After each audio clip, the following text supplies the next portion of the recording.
well, it's a little fisherman.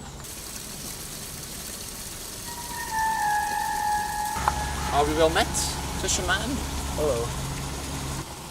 I said, are we well met? Please don't hurt me. Oh, do I smell something? Something wet? Oh, bad. Lovely bad. Opal, fire, sapphire, jade. I smell Gary's lemonade. What do you want from me? Sad news, fisherman. I've come with sad news. Your mother is dead. You're lying. I'm afraid not. It was the same thing that happened to your brother, Gary. It was a bee.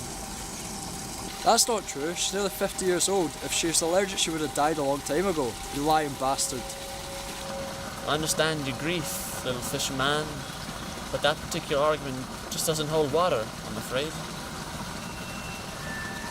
A man can go his whole life without seeing a mockingbird, you know? But does that mean mockingbirds don't exist? Your mother...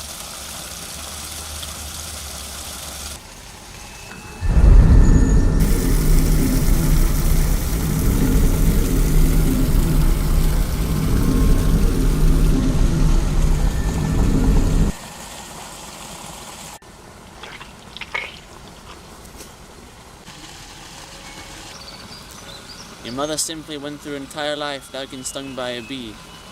But less than an hour ago, one flew through a kitchen window while she was microwaving some porridge.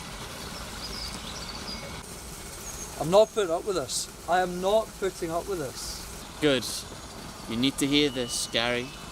You need to hear this, my little fisherman. Your mother passed on that fatal weakness to your brother, Dan. You've got some of it. But you've also got some protection from your father that poor Dan somehow missed.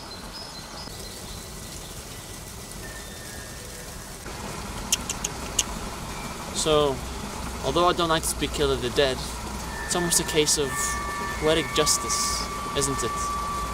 After all, she killed your brother Dan, and surely if she put a gun to his head and pulled the trigger. No, that isn't true. I assure you it is. The bee flew in the window and lit on her neck. She slapped it before she even knew what she was doing. You were wiser than that, weren't you, Gary? The bee stung her. She felt her throat begin to close up at once. That's what happens to people, you know. People who are allergic to bee venom. The throats close and they drown in the open air. That's why Dan's face was so swollen and purple.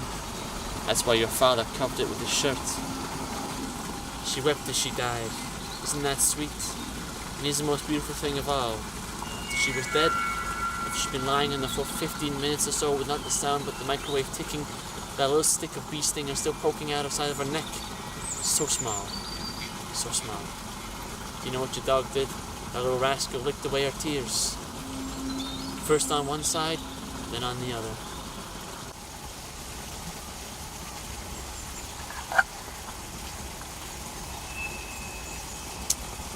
I'm starving. I'm gonna kill you and tear open your guts, little fisherman. What do you think about that? I'm just so hungry. You won't want to live without your precious money. Anyhow, take my word for it. I'll save you all that discomfort and unpleasantness. Also, we'll go to heaven. Think of that. Murdered souls always go to heaven. So, we'll both be serving God this afternoon. Gary, isn't that nice?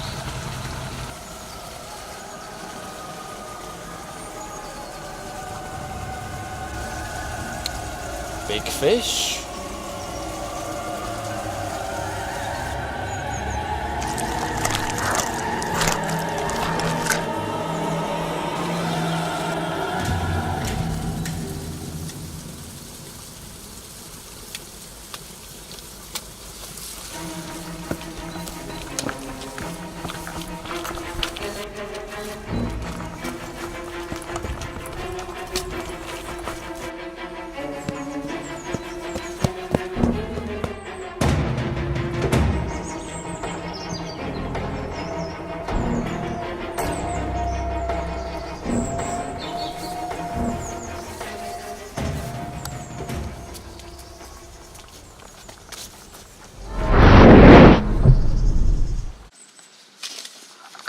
Fisherman!